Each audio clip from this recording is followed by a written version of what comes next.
Tonight on Cronkite News, keeping the roads safe. The city of Phoenix is thinking of bringing back red light cameras, the intersections this technology could make a return to if approved. Plus, gas prices are high in the valley. A special meeting legislators called this week in an attempt to lower the prices. The reason their meeting may not have gone according to plan. We could be playing on the moon. Everybody's talking about coming into this environment, and I don't care. Like, we got to play better baseball. Everybody's got to be better. And the Diamondbacks bring playoff baseball back to Phoenix tomorrow with hopes of surviving elimination. How they plan to correct the mistakes made in the first two games. Good evening and welcome to Cronkite News. I'm Deanna Pistono. And I'm Aaron Gonzalez. Thank you for joining us. We want to now begin with the race for power in Washington. In a major announcement, Debbie Lesko announced she will not be running for re-election. Lesko represents Arizona's 8th congressional district. She has been in that position since 2018. Lesko will officially be out come 2025. And as Renee Romo reports from our Washington bureau, challengers are already throwing their hat into the ring. Arizona Congresswoman Debbie Lesko says Washington, D.C. is broken and she's had it. The four-term Republican made the surprise announcement Tuesday that she will not run for re-election in 2024. This is a pretty shocking announcement that now creates a very competitive race that a lot of people are going to jump into. Bence wasn't the only one who was shocked by Lesko's announcement. So I don't know if she is someone who I would have expected to be the first to head for the exits.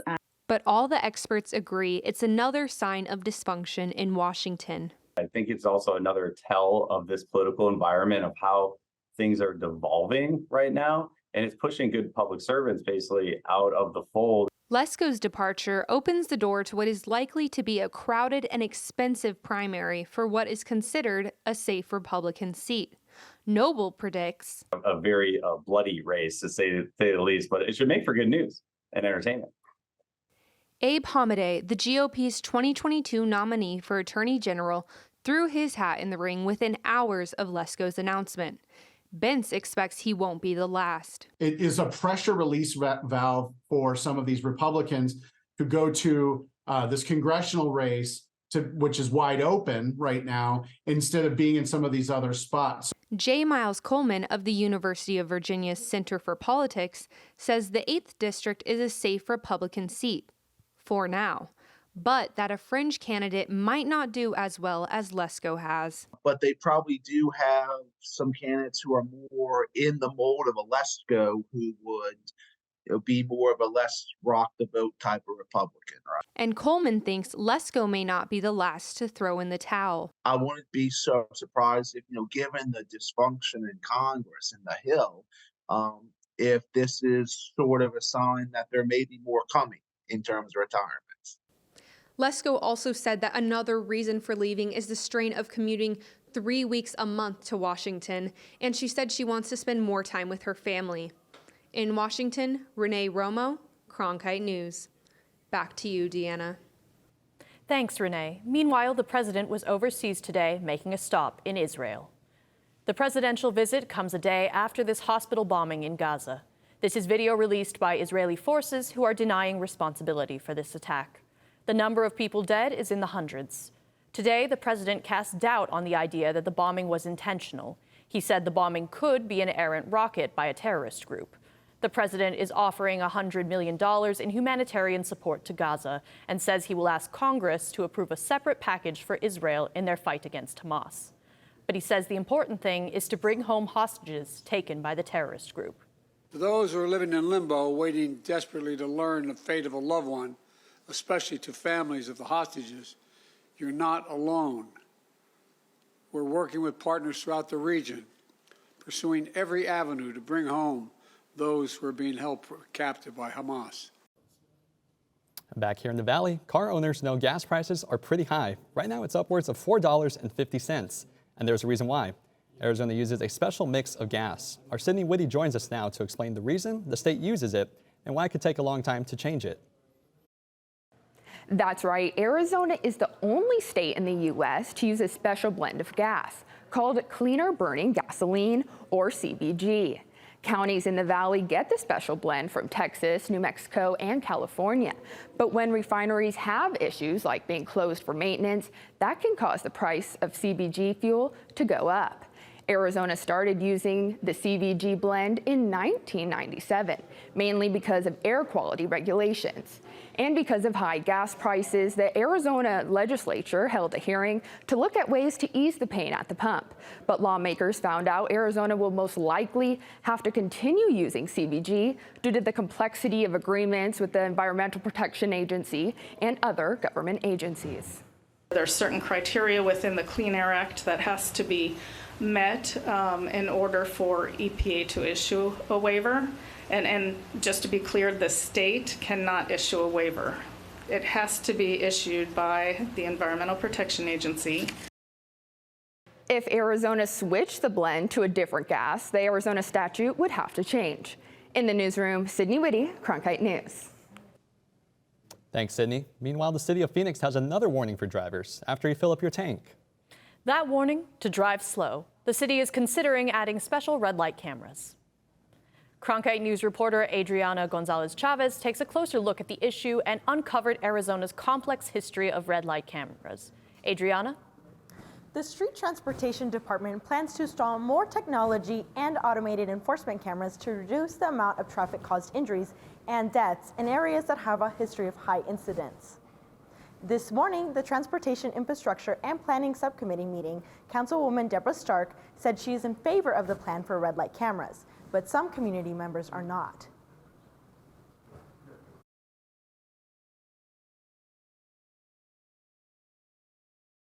Speeding's out of control in our city, and I think we need to really make sure we are assessing the appropriate speeds on our streets and that we are ensuring safety on our streets. Phoenix is on a trajectory to create an enforcement program that will trap many good drivers.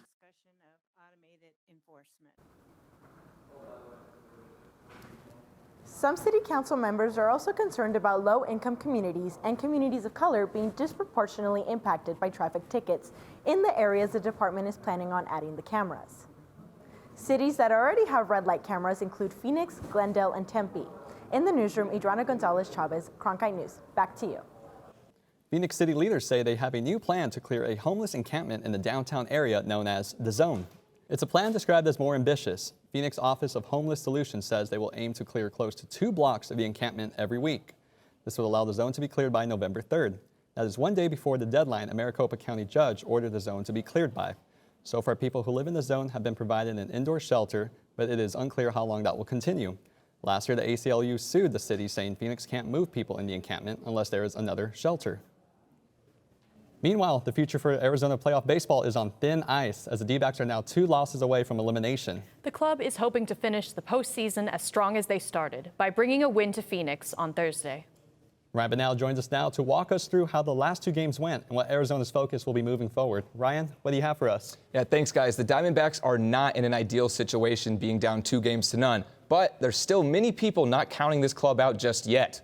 Part of the reason the Diamondbacks faithful hasn't quite lost hope is simply because of the adversity this team has overcome throughout the regular season. The Diamondbacks are one of the most unlikely teams to reach the NLCS in recent history. The Snakes won just 84 games and were outscored by 15 runs in the regular season. But things were clicking in the postseason until recently. It was smooth sailing through the wild card and NLDS rounds, and although the Red October atmosphere in Philadelphia is no joke, that doesn't mean anything to Torey Lovullo. Look, we could be playing on the moon. Everybody's talking about coming into this environment, and I don't care. Like, we got to play better baseball. Everybody's got to be better. You start with the manager, and then trickle all the way down through the entire team. We got to play Diamondback baseball. What we watched out there was not anything that we have done for a long period of time. So we got to regroup. We got to regroup the troops. We got to find a way to get it done. We'll have more on the Diamondbacks later in sports, and we'll also have big news regarding the Cardinals and their quarterback situation. Looking forward to it. Thanks, Ryan. And when we come back tonight, the sun and the moon coming together. We'll head up to Flagstaff, where hundreds of folks gathered to view the recent solar eclipse. That's next. Cronkite News provides students at ASU's Walter Cronkite School of Journalism with the opportunity to gain real-world experience in the newsroom. At Cronkite News, our students produce professional content for audiences by taking on all roles, whether they be reporting, anchoring, producing, or studio production. Each department gives students first-hand professional newsroom experience. For more information, visit cronkitenews.azpbs.org. ASU's one and only student-run radio station, Blaze Radio, provides students with opportunities to cover a variety of topics. From music, this is Sun City Garage, to sports coverage, against the Brewers in his last outing, he went to news.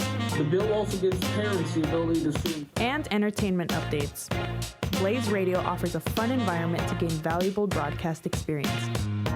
To find out more, visit blazeradioonline.com. Welcome back. After another vote today, the House of Representatives was unable to select a speaker. There has not been a permanent speaker since Kevin McCarthy was ousted earlier this month. The House is currently overseen by the Speaker pro tempore, Patrick McHenry from North Carolina. Republican Jim Jordan and Democrat Hakeem Jeffries have both received nominations from their parties. But in the first two votes, neither candidate really reached the required 217 to win the speakership. In fact, Jim Jordan lost several members of his party between the first and second ballot. Some Republican leaders are saying it is time to move on and keep McHenry. Well, the big news back here in the Valley, the D-backs return to Chase Field to take on the Phillies. The game is in the middle of the day and it's going to be hot. Jordy Feeplatt joins us now with what we can expect with weather. Taking a look at our evening planner for tonight, it'll dip below 90 degrees into the late evening, 86 at 9 p.m., 84 at 10 p.m. We'll start to see some of those temperatures go lower in the coming days, but not until the end of the week, and that will affect NLCS Game 3 tomorrow. Currently projected game time temperature of 98 degrees, 2:07 local start time certainly affects that, so they'll likely have the roof closed at Chase Field. If they don't, they'll certainly be blasting the air conditioning at the ballpark. As you take a look around the country, no rain to speak of on the western side of the United States. There'll be that storm coming through the eastern seaboard as well as the upper Midwest. But west of Kansas City, absolutely no rain to speak of. As we take a look back at the state of Arizona, low temperatures for tomorrow, 37 degrees in Flagstaff, freezing in Window Rock, 32 degrees, but it remains very hot in Phoenix. 104 is the high in Phoenix. That's the highest temperature in the entire state. We're hoping that's going to come to an end at the end of this week, but still very hot here in Phoenix. As you'll see, we're well above average here in the state. 88 degrees is the average for this time of year, and that's what we'll get back towards as you head into next week. You see those nice temperatures, 85 degrees on Tuesday, 84 on Wednesday, and those beautiful low temperatures that will make the evenings really, really pleasant here in the valley. From the Cronkite Weather Center, I'm Jordy Feeplatt. Keeping to the skies, if you were lucky, you may have been able to see an annular solar eclipse. It made a cool pattern many refer to as the Ring of Fire. Cronkite News reporter Kirsten Edgett has more on how Lowell Observatory celebrated the rare weather phenomenon. For a few hours on Saturday morning, hundreds of people at the Lowell Observatory in Flagstaff, Arizona collectively turned their eyes to the sky for the annular solar eclipse. And a solar eclipse is just when the moon passes in front of the sun. And the main difference between an annular and any other type is that an annular is when the moon is farthest away from us, so it appears a little bit smaller. With the rarity of annular eclipses, the Lowell Observatory decided to host a party to educate the public. This most recent event, the Ring of Fire Eclipse Party, was named after the effect caused by the position of the moon in front of the sun. Historian and public information officer at Lowell Observatory, Kevin Schindler, said that Flagstaff is a hotspot for astronomy. I think as Arizonans, we appreciate that and know that it's great to visit these places, but you can also just go out on your own and look up and explore the wonderful skies over Arizona. Studying the skies is something they've been doing at Lowell since its founding in 1894. Even discovering the dwarf planet Pluto in 1930. We have such a powerful history here at Lowell Observatory and in Arizona in general. Dr. Tyler Ritchie-Yowell is conducting research at Lowell Observatory and says being able to show off their facilities is exciting. And it's kind of a chance for us to share our research and share in just the joy that astronomy is. Because these events are pretty rare. They don't happen that often. Scientists have been able to calculate hundreds of years in advance when an eclipse will occur. Eclipse watchers from all over the country have gathered here at Lowell Observatory in Flagstaff to witness the weather phenomenon, with proper eye protection, of course. Haley Finch traveled from New York to visit her friend, Laura Nicholson, who felt that the eclipse was a good time to be with the people you care about. And before we came up here, I asked everyone to set an intention because I feel like it's also a powerful time. Yeah, good time for reflection. Yeah, good time for reflection and forward thinking and positive thinking. And being in the moment is exactly why Flagstaff native and Northern Arizona University graduate student Leah Melisaratu decided against filming the eclipse. You know, we all took time out of our day to look up at the sky and view this like astronomical phenomenon, and I think that was just, it was a really bonding experience actually with everyone else, that we're all just, you know, we're not on our phones, we're really watching this happen in real life. Although the eclipse itself was short, the impact will last forever for those who got to witness it. In Flagstaff, Kirsten Edgett, Cronkite News. Well, don't go anywhere. After the break, we've got your Cronkite Sports Report. That's right. Our Ryan Bunnell joins us now from the newsroom. Ryan, you're going to be bringing us an inspiring story. That's right. We're going to introduce you to an ASU track star. He's currently a world record holder, but he almost gave up on the sport that would change his life. His story after the break. And that's the way it is. Monday, September. Newscasting has changed a lot since the time of Walter Cronkite. That's why here at the Walter Cronkite School of Journalism, you can learn the studio production skills of today in real time. Whether you want to work audio, direct, technical direct, design graphics, or you can even run the floor. It's all part of the Television Production and Graphics Lab here at the Walter Cronkite School of Journalism. We're going on in 3, 2... Did you know newsrooms today are looking for bilingual journalists? Cronkite Noticias prepares you to cover diverse communities. In Cronkite Noticias, you will obtain an unforgettable experience. Nopales como este van a tumbar. Cronkite Noticias. And develop your skills with the latest technology.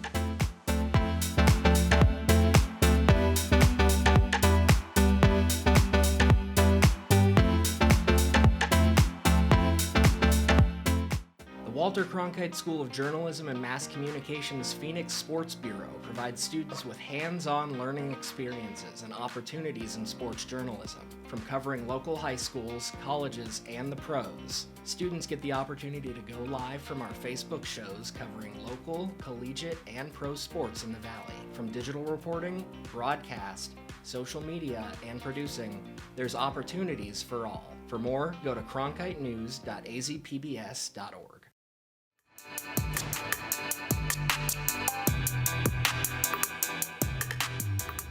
Good evening and welcome to the Cronkite Sports Report. I'm Ryan Bunnell. The fate of the Diamondbacks' future is in the hands of Thursday night's game back here at Chase Field. The Phillies are showing strong performances on both sides of the ball, leaving the Snakes struggling to find a solution. The D-backs haven't been able to generate much offense, and it's been a challenge to get on base with the Phillies' bullpen. The Snakes have 3 players averaging .250 or more in the postseason, but compare that to 7 Phillies players that can get the ball in play. Now that both teams are coming to Phoenix, the Snakes feel they have no excuse but to be better. You know, these are really, really high leverage guys. You know, when they execute, it makes our job hard.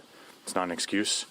We need to put ourselves in position to execute better and, you know, make our own luck. I've seen from this clubhouse, I've seen from these guys that we don't, you know, we haven't gotten rattled all year, and I don't expect us to hang our heads and pout about it going home this time. You know, like I said, it'll be nice to be able to recharge and get home and have some home fans, but I expect us to come out the next game and be aggressive like we have been. The Arizona Cardinals are having a shaky first half to the season, but on the bright side, QB1 Kyler Murray finally returns to practice after tearing his right ACL back in December against the New England Patriots. Now, 10 months later, the Cards organization is ready for him to get back in tip-top shape. I know the work that he's put in. You know, the people that have helped him get to this point, you know, you can't praise enough. The whole medical staff, all that, the performance staff, the doctors, all that stuff. But, you know, he hasn't taken a snap in this offense either. So, you know, we got to see him do a lot of things. But I know he's excited to get out there and start playing some football. Although the Paris Olympics are 9 months away, preparations for the under-23 U.S. men's youth national soccer team are in full effect here in the Valley. The United States showed promise in a 4-1 win over Japan at Phoenix Rising Stadium last night. For the first time since 2008, the U.S. has qualified for the Olympics, and the friendlies are a way for the players to build on-field camaraderie while coaches look to establish a solid lineup in preparation for next summer. With 2 tough matches under their belt, the team is getting a taste of what to expect when facing international competition. When we planned this camp, we wanted to play against good opponents, opponents that are going to challenge us from very first until the very last minute. And we got what we wanted, really two good teams and something that we can expect. This is the level that we can expect in Olympic Games, and we just have to be ready for that. Sticking with international sports, a Sun Devil who began setting world records at the age of 18 almost walks away from the sport of track and field. Our Beatriz Martinez shares the story of how this track star overcame hardship in order to become a world champion. ASU track star Justin Robinson has made a tremendous mark on Sun Devil territory. Robinson holds 3 ASU records in the indoor 400-meter and outdoor 4x400 and 4x100-meter relays. In August, the Sun Devil became a world champion and world record holder. He helped Team USA win gold in the 4x4 and helped break the world record in the mixed 4x400 relay in Budapest. It was extremely exciting. We was getting a lot of doubts. People was not thinking that the USA was going to be in a conversation of breaking a world record or even winning. We went out there and proved everybody wrong. It was just like, yes, like we did it. At the age of 18, Robinson had set the under-18 400-meter world record with a time of 44.84 seconds. However, it took him 4 years to break his personal best in the 400, which came with a lot of internal struggles. My coach and my family stayed behind me, kept motivating me, because it was actually a point in 2021. I was just thinking about just walking away, honestly, especially when I didn't make the Olympic team at the Olympic trials in 2021. So that was kind of like a hard hit for me. And I was just wondering, am I still good at this? Should I continue doing this? Dion Miller made his first stretch with the Sun Devils back in 2004, but he made his return to Tempe in July of 2019. Miller is recognized as one of the best sprint coaches in the nation, and since taking the helm, ASU has earned 6 NCAA individual titles. He's one of the main reasons why Justin Robinson landed here at Sun Angel Stadium. When I arrived on campus, Justin was #1 priority for me. Like I told my staff, that's why I brought that kid on campus. He's a special kid, and it would be a program changer if we were able to sign him. And Robinson has been just that, a program changer.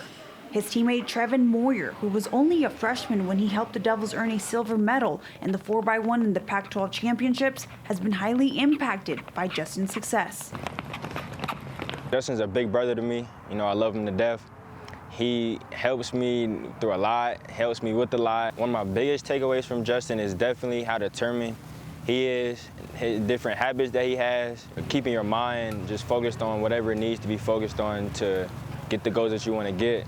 The ceiling is high for the 22-year-old Sun Devil. He's one of the young ones in the sport, and so I could see Justin making the next 2 Olympics or maybe the next 3 Olympics. In Tempe, Beatriz Martinez. Come on, keep moving. Cronkite News.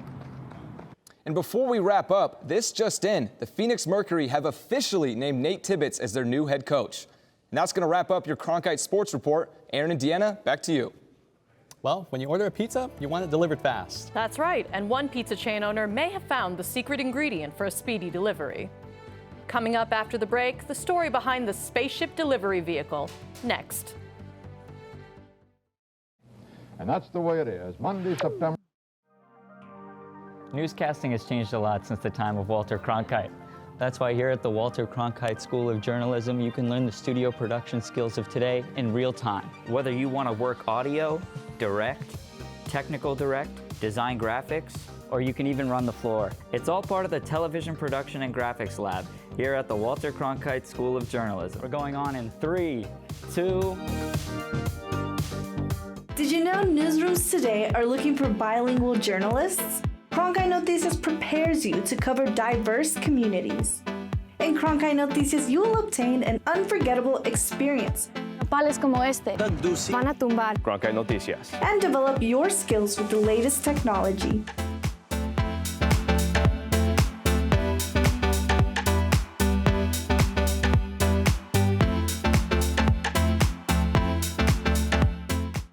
Walter Cronkite School of Journalism and Mass Communication's Phoenix Sports Bureau provides students with hands-on learning experiences and opportunities in sports journalism. From covering local high schools, colleges, and the pros, students get the opportunity to go live from our Facebook shows covering local, collegiate, and pro sports in the Valley. From digital reporting, broadcast, social media, and producing, there's opportunities for all. For more, go to cronkitenews.azpbs.org. Find out what's on Arizona PBS at azpbs.org/schedule. Pizzas are usually delivered by car or perhaps by scooter. But the founder of one pizza chain once had the idea to deliver his pizzas by a spaceship. We're not talking a real spaceship, but rather a car made to look like one. The owner of the chain ordered 10 of these things back in the 80s, but only a few of them exist today. And the one you're looking at just came up for auction. No word yet on how much it will fetch, but another one just like this sold for about $48,000 a few years ago. That's it for Cronkite News. Thank you for joining us. And to see top Arizona stories anytime, log on to the cronkitenews.azpbs.org.